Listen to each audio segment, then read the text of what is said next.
At this point, what I'd like to do is open a file, and I'm just going to, here we have the new wizard once again. We have recent files, and you can see the last file that I was in. If I select computer, that's going to give us the old open existing file dialog that everyone's familiar with.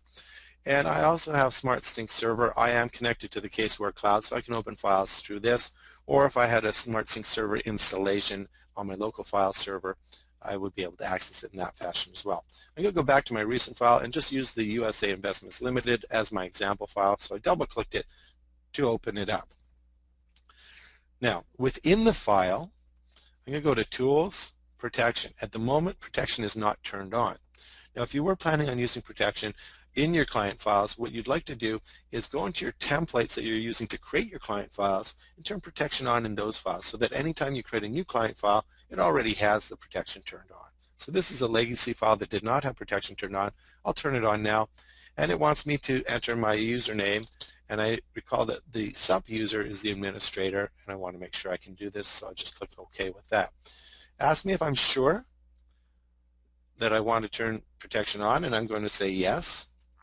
And at this point, security is turned on in this file. If I go back to the Tools menu, Protection, we can see it now gives me the option to turn protection off. I do want to look at the setup here. And once again, we are given a similar dialog as to what we saw earlier. This is now the users and groups as opposed to the global protection dialog.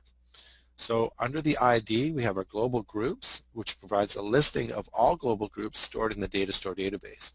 We view the properties for a global group, assign users to global groups, and assign a global groups to the client file. Global groups who are currently assigned to the client file are represented by a slightly grayed out icon like you see right here under GG1. Global groups who are not yet assigned to the client file are represented by the icon that you see right here beside TR02.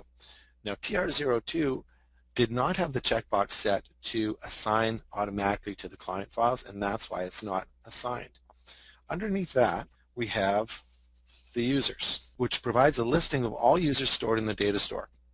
Here we can again create new usernames for employees or modify existing employee records. Usernames are used in implementing protection for a client file, and the user list is stored in the Working Papers program directory and is available to all client files. Users who are currently assigned to a group or groups in the current file are represented by the grayed out icon.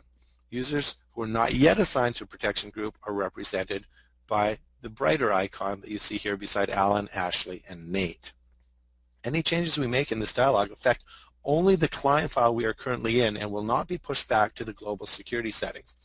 So if I wanted to add the group TR2 to this file, I could just pull it across, and I might want to add Nate to that group, and I can bring him across. Now you can see his icon has changed, as has the TR02. Keeping in mind, I added it at this client file level. If I go into another client file, this will not be automatically assigned because it was not set up at the global level when we had no client file open.